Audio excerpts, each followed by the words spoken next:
Bonjour à tous et ravi de vous retrouver pour cette nouvelle édition de votre journal de 15 heures dont tels sont les faits saillants de l'actualité.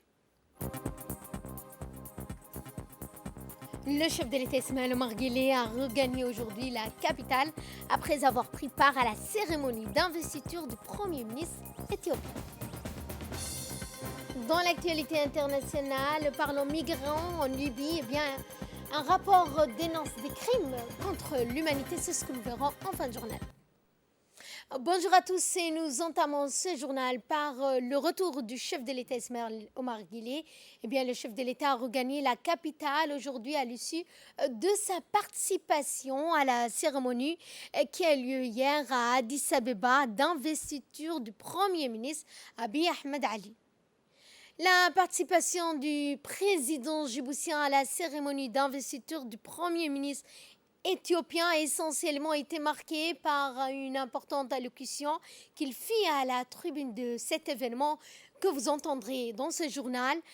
Dans cette intervention, il avait surtout rendu un vibrant hommage au Premier ministre reconduit à ses fonctions au prolongement d'une victoire éclatante et sa formation politique, le Parti de la Prospérité, aux dernières législatives de ce pays. Lors de son départ d'Éthiopie, le président de la République a eu un entretien avec le Premier ministre au salon VIP de l'aéroport d'Addis Abeba. Et les relations bilatérales, l'état d'avancement des partenariats, de complémentarité et d'intégration économique entre les deux nations, ainsi que plusieurs autres sujets d'intérêt commun régional continental ont été évoqués lors de cette rencontre avec le Premier ministre. Justement, le chef de l'État Ismaël Omar Guelleh s'est entretenu avec le Premier ministre Abiy Ahmed Ali. Cette rencontre bilatérale qui intervient au lendemain de la participation du chef de l'État à la cérémonie d'investiture du Premier ministre Abiy Ahmed Ali, qui a eu lieu à la résidence privée du président Ismaël Omar Guelleh. Les liens de fraternité, d'amitié et de coopération entre les deux pays et les deux peuples ont été abordés lors de cette audience. L'état d'avancement, notamment des relations stratégiques, de complémentarité et d'intégration économique initiées dans la quasi-totalité des secteurs de développement entre les deux nations ont également été évoqués. Les discussions ont ensuite porté sur les principales problématiques à l'ordre du jour dans la région, le continent et à l'échelle internationale. La capitale éthiopienne, Addis Abeba, avait accueilli hier de nombreux chefs d'État, de gouvernement des pays africains et autres pour la cérémonie d'investiture du Premier ministre Abiy Ahmed Ali.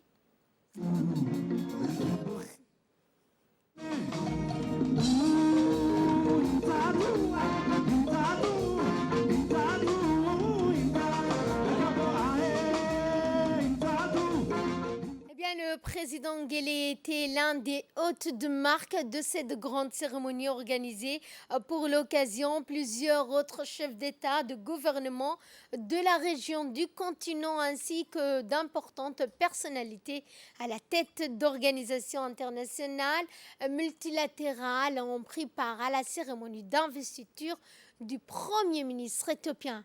La participation du président Guelleh à l'investiture de M. Abiy Ahmed Ali donne la pleine mesure de l'attachement de notre pays à honorer à son plus haut niveau de sa présence les événements majeurs d'Éthiopie, notre principal partenaire commercial, économique, et elle a également valeur d'illustration parfaite de relations, de cordialité, de convergence totale et en vue dans les deux dirigeants au sommet des deux nations qui ont fait depuis plus de décennies le choix d'une communauté économique de destin. L'investiture du Premier ministre éthiopien intervient au couronnement d'un processus électoral, notamment des législatives organisées dans ce pays ami en juin dernier et qui ont été remportées à une très large majorité par la formation politique, le Parti de la Prospérité du Dr Abiy Ahmed Ali.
de cette cérémonie d'investiture du Premier ministre, le président de la République, Ismaël Omar Guelleh, avait prononcé un important discours dont voici la teneur.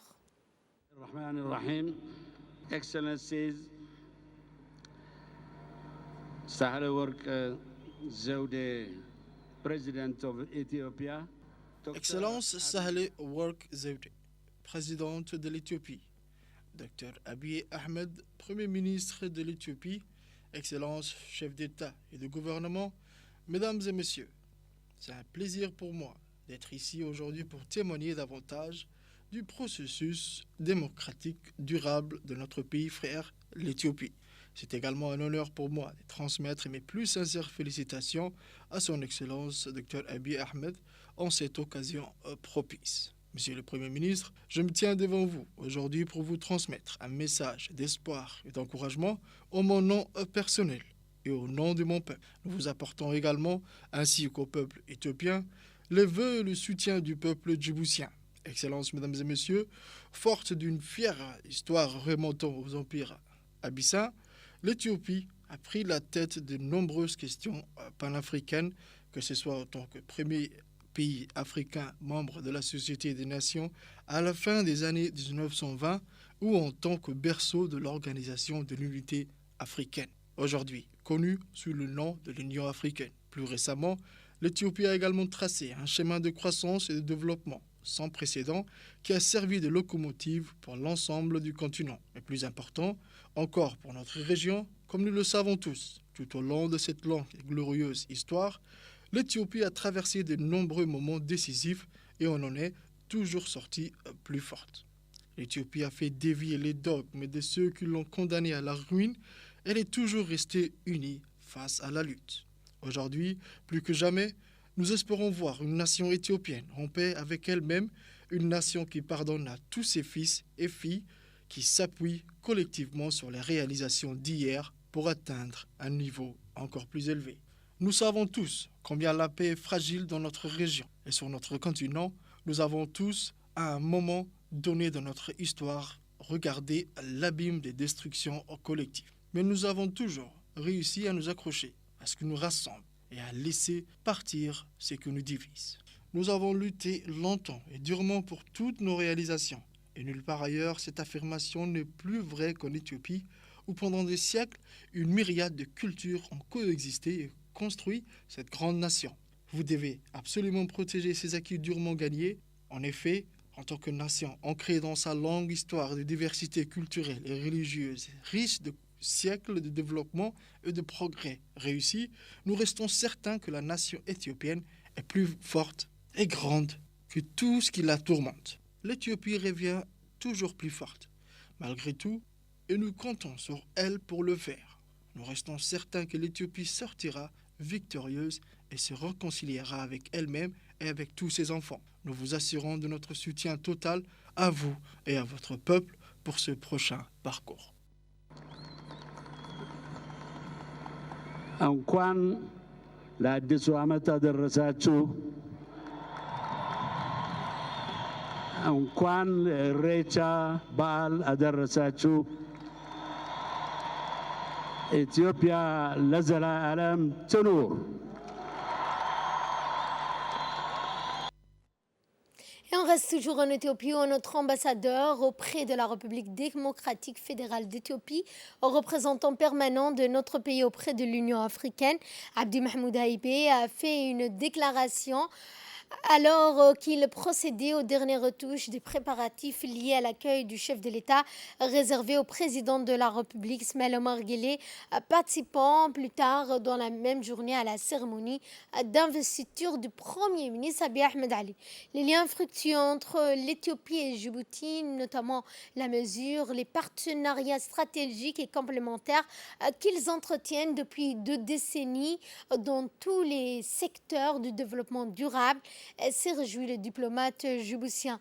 Djibouti et l'Éthiopie font office aujourd'hui d'un modèle de succès d'intégration économique, a-t-il indiqué. Dans le même sens, l'événement, a-t-il dit, a servi à la tribune de l'annonce de nombreux parlements issus des dernières législatives éthiopiennes remportées haut la main par la formation politique, le Parti de la prospérité du Premier ministre Abiy Ahmed Ali. Fin de citation.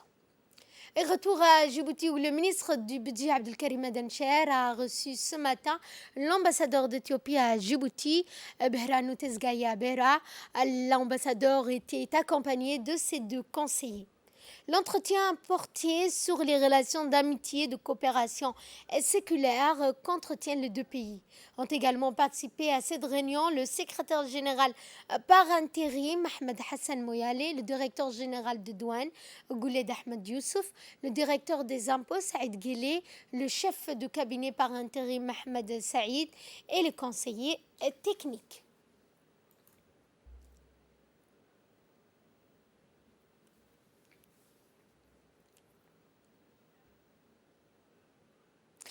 Le ministre du Budget a également reçu aujourd'hui une mission de la Banque mondiale qui séjourne dans notre pays depuis hier et séjournera jusqu'au 7 octobre prochain. Le représentant résident de la Banque mondiale à Djibouti a présenté au ministre la nouvelle équipe de la Banque mondiale. Lors de cette entrevue, le ministre du Budget et la mission de la Banque mondiale ont discuté de la réforme des entreprises publiques et des modalités de réactivation du programme PFA créé en 2001. Ont participé à cet entretien le secrétaire général par intérim, M. Ahmed Hassan Moyale, et le chef de cabinet par intérim, Abdel Fattah Moussa Aré. Et nous allons au Soudan où notre ambassadeur Issa Khere Roblé a été reçu hier matin par le président du Conseil souverain de transition soudanais, le général de division Abdel Fattah Abdurrahman, pour la présentation de ses lettres de créance en tant qu'ambassadeur extraordinaire et plénipotentiaire de la République de Djibouti auprès de la République sœur du Soudan.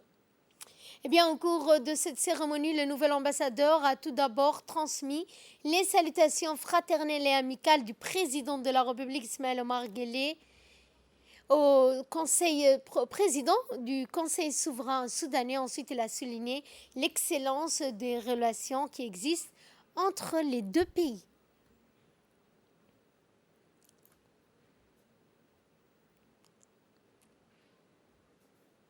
Dans le reste de l'actualité et dans le cadre de la consolidation de l'autonomisation des femmes et des jeunes filles à Djibouti, le Centre d'action sociale pour l'autonomisation des femmes CASAF a organisé hier un atelier de restitution pour l'étude et l'évaluation en besoin de formation professionnelle au sein du centre CASAF. Cette étude faite par le consultant propose de rénover le cadre du programme d'apprentissage existant et en proposant de nouvelles formations dans le domaine de l'hôtellerie et du numérique. Et c'est en ce sens, et notamment en présence de la secrétaire générale, Mme Nissa Hassan Bahdon, la directrice du CASAF, la directrice du DPG, du conseil technique, M. Mohamed Ismail Abdullahi, différents cadres du ministère sectoriel et des partenaires techniques tels que le PNUD, l'OIM, l'UNICEF et l'UNESCO y ont pris part.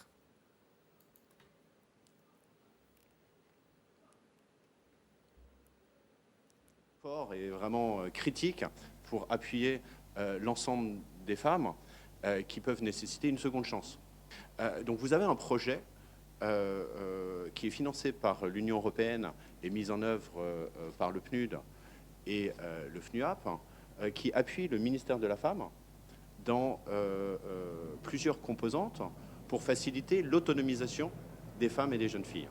Dans ce choix et d'après le travail qu'on a fait ensemble, tous les cadres du ministère et les différents partenaires, on s'est focalisé d'abord de partir des besoins profonds de l'existant, c'est ce qui se passe au CASAF, puis d'aller vers un nouveau plan de formation, à savoir, en plus d'avoir étudié et évalué, et s'il le faut, évoluer, c'est ce qui existait au début, plus deux nouveaux domaines, qui est le domaine de l'hôtellerie et du numérique. Hier de l'Asr, nous allons revenir donc avec l'intervention de Madame Anissa Hassan Badr. Social d'autonomisation des femmes, le CASAF, est une structure qui est rattachée au ministère de la Femme et de la Famille, comme vous le savez tous, et qui existe déjà depuis 2007. Cette institution a pour mission de donner une seconde chance aux jeunes filles déscolarisées et des jeunes filles qui ne sont pas scolarisées. La population cible est dans les zones urbaines, mais plutôt dans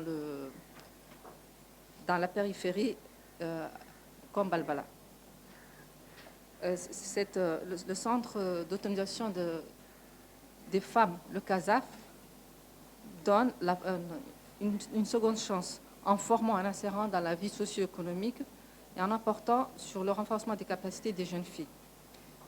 Une des prérogatives du ministère de la Femme et de la Famille et des partenaires de développement comme le PNUD est de promouvoir le droit des filles et des femmes à travers le programme Femmes-Filles financé par l'Union européenne qu'on appelle le projet Appui à l'autonomisation de la femme et la protection des droits et des filles, qui a aussi pour objectif la réduction de la disparité du genre et plus précisément la consultation de l'autonomisation de la femme, qui rentre dans l'objectif de développement. Le CASAF, qui est une structure professionnelle, comme on l'a dit tantôt, a un cursus scolaire qui a dans plusieurs domaines, la coiffure, la cuisine et la couture.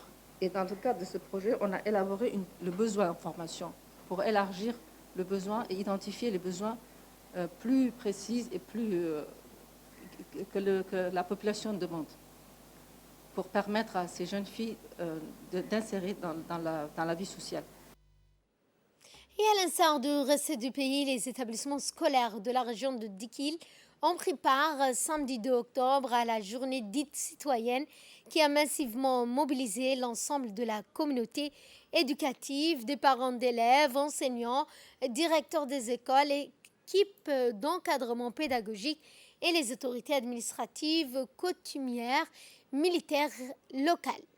Et c'est sous la supervision de l'inspecteur Farah Douale, chef du bureau d'éducation de Dikil, que la journée citoyenne a eu lieu simultanément dans les écoles de la région. Le point focal de cette journée étant Assaïla, qui a vu la participation du ministre de l'Environnement et du Développement rural, M. Mohamed Abdelkader Moussa. Était également présent le chef du bureau régional de l'éducation, Farah Douale, le sous-préfet de Assaïla, les chefs d'établissements scolaires, les enseignants, les autorités coutumières de la région de Gobad, les parents d'élèves et les élèves eux-mêmes.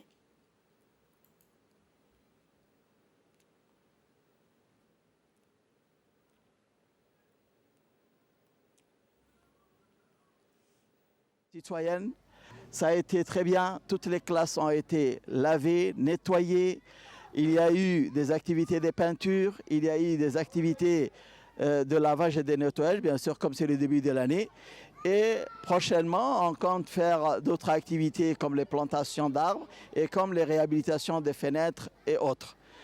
Et aujourd'hui, les enseignants, les parents d'élèves, les élèves de l'établissement, de chaque établissement, ont participé à cet événement.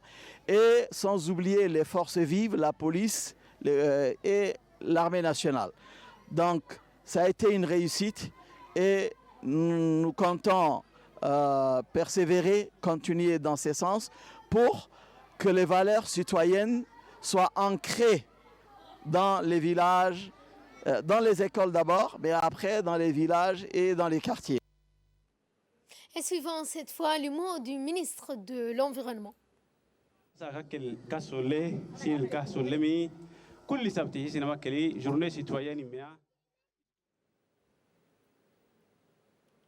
Dans l'actualité également, la ministre du Commerce et du Tourisme, M.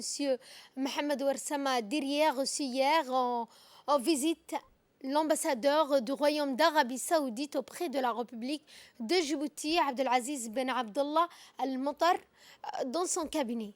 Eh bien, le ministre était entouré de ses proches collaborateurs, a souhaité la bienvenue à l'ambassadeur gardien des 2 lieux saints auprès de Djibouti. Eh bien, l'entrevue a été l'occasion pour les 2 parties de passer en revue les domaines de coopération entre les 2 pays amis et les moyens de les renforcer davantage, notamment dans le domaine du commerce, de l'industrie et du tourisme.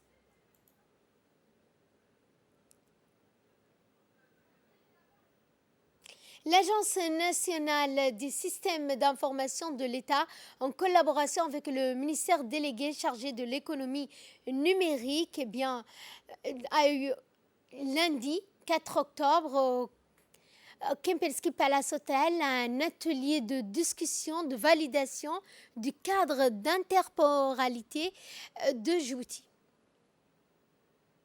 L'objectif de cet atelier de discussion étant de discuter des défis, des conditions liées à l'administration djiboutienne, de présenter le cadre à Djibouti comme étant un guide de recommandations pour améliorer les performances de l'administration publique, mais aussi d'évoquer les responsabilités de chaque institution dans la mise en œuvre de l'interportabilité et les responsabilités de l'ANSSI en tant que coordinatrice.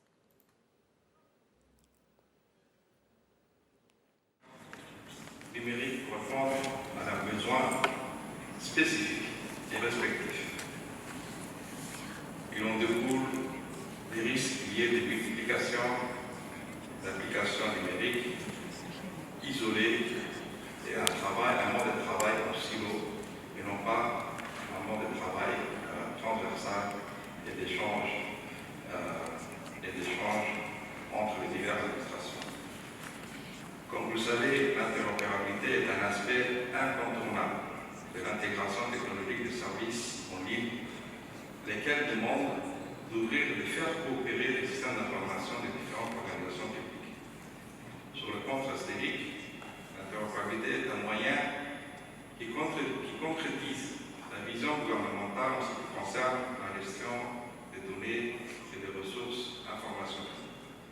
Sur le plan conceptuel, l'adoption d'un cadre normatif définissant les profils et les spécifications des standards nécessaires pour la conception des systèmes d'information favorisera les interactions entre les diverses organisations.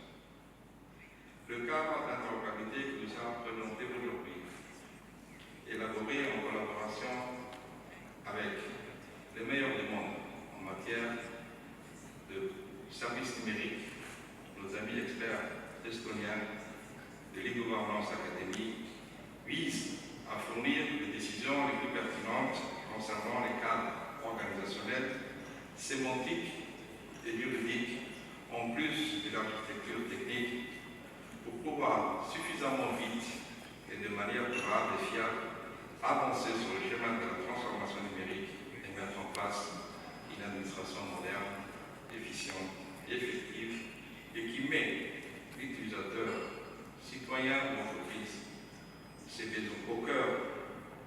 besoins, ses attentes et ses exigences au cœur de ses enjeux. Et je vous propose cette fois de suivre le mot de la ministre déléguée chargée de l'économie numérique et de l'innovation qui s'est exprimée en ces termes. Aucun pays ne peut rester en marge des innovations technologiques.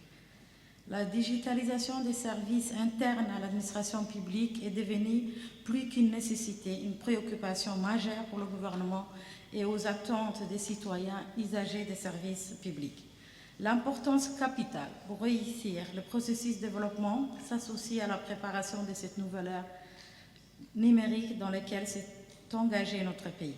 C'est également un réservoir d'opportunités pour l'émergence d'une économie digitale au service de la création d'emplois et de richesses. C'est pourquoi l'ANSSI, dans son vaste programme de modernisation de l'administration publique, a lancé en janvier dernier la plateforme nationale d'interopérabilité avec pour objectif principal développer un cadre dénommé Cadre d'interopérabilité de Djibouti, d'échange de données sécurisées, prenant en compte les aspects légaux, organisationnels et techniques. Ces cadres et l'accord intergouvernemental abordant la prestation des services publics de manière interopérable. Aujourd'hui, dans notre pays, nous sommes confrontés à des risques liés à la multiplication des environnements numériques isolés et des barrières électroniques qui empêcheraient les structures de l'administration publique de coopérer et de se connecter entre elles. Pour garantir l'interconnectivité, il est nécessaire de mettre en place et d'exécuter des systèmes interopérables qui assureraient une communication efficace entre les composants numériques. À cet effet, les efforts de numérisation du secteur doivent être coordonnés à un niveau gouvernemental pour éviter la fragmentation numérique.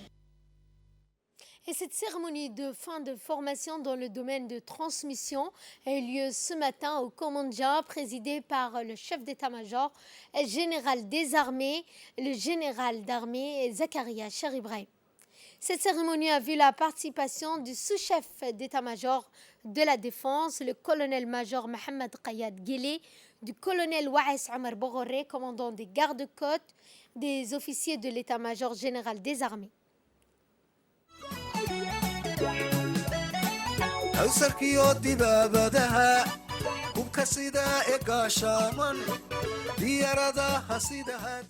Cette cérémonie fait suite à l'acquisition de nouveaux matériels chinois en vue de renforcer les matériels en dotation dans les départements des transmissions des forces armées djiboutiennes. En effet, depuis 2018, le commandement des transmissions sous les ordres du commandant Siad Abdullahi a entamé une montée en puissance en accentuant la recherche de la performance. Ces équipements récemment acquis constituent un système qui permet d'intercepter, d'écouter et de brouiller les communications ennemies. À travers cette acquisition, les moyens de dissuasion des forces armées djiboutiennes se voient renforcés. À son arrivée, le général de corps Zakaria Cheribrahim a été accueilli par le monsieur Mohamed Qayad Guélé, colonel-major, le colonel Waes Omar Bogoré, le colonel Mohamed Waes Abané, le commandant Siad Abdullahi, puis le général Zakaria Cheribrahim a entamé la revue de troupes constituée par une section de régiment quartier général. Ensuite, le général Zakaria Cheribrahim a suivi une brève présentation faite par le commandant Siad Abdullahi, commandant des transmissions sur les matériels reçus. Ces derniers sont constitués de 5 types de radios de gamme tactique, dont certains sont portatifs et d'autres à dos d'homme. Ils permettent notamment de relier les troupes déployées sur le terrain tout en assurant une transmission de qualité. Ensuite, au terme de cette présentation, le général Zakaria Cheribrahim a assisté à une revue de matériel acquis et des militaires formés sur l'utilisation de ces mêmes matériels.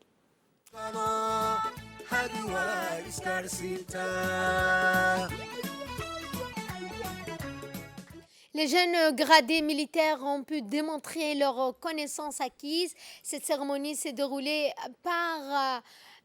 clôturée par un poème concocté pour le chef d'état-major général des armées pour l'occasion, et ce autour d'un petit déjeuner dans une ambiance radieuse.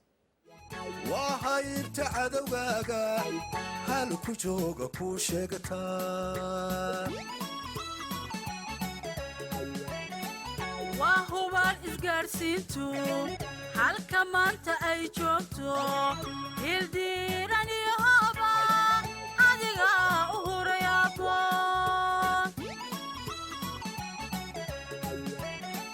waa hubal isgaarsi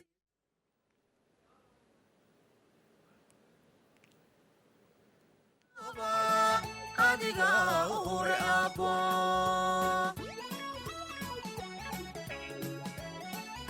tushalay shisheeyuhu habtinaga daldala jiray habyayaa u kacay maanta u hawlgalay wadaninimo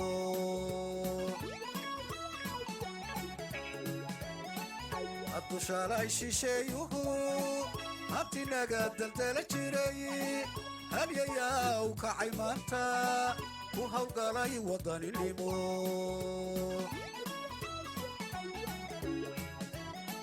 dhalintaba barheer sare ah haysataanu kala hadhin goob kastaba in laga helo dadku kahaa qabeelan hadafkaagii weeya xasuus durugsan taariikh fogoo dahfur anuu qad dadaal guul wadani lagu hantaan idin dareensin ku diirsada ujeedada murtidani dulmaraya ereyga afartaa daraja leh dunida soo jiid qalbigaaga adigu degay oo daacad ugu dhato dabku shiday shisheeyuhu kolkuu qiiqu demi waay dalkeenniiyo dadkeennaba kolkuu dalim kala qaybshay laba kala durkoo la isku diray dib u heshintooda nabadoonnadii baad ahay doorka ka ciyaare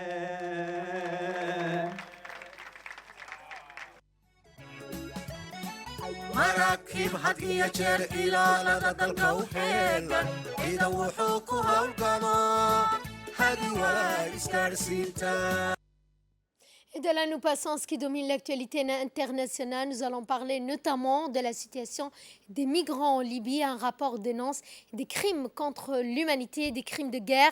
Des crimes contre l'humanité sont commis en Libye, en particulier contre des migrants, selon un rapport publié par une mission indépendante de l'ONU. 5000 migrants arrêtés depuis vendredi. Celle-ci dénonce les arrestations arbitraires et les conditions de détention marquées par les violences et la torture. Ces derniers jours, une opération antidrogue menée par la police libyenne dans les faubourgs de Tripoli a abouti à l'arrestation de plus de 5000 migrants, dont des femmes, des enfants, selon l'ONG norvégienne Refuge Council.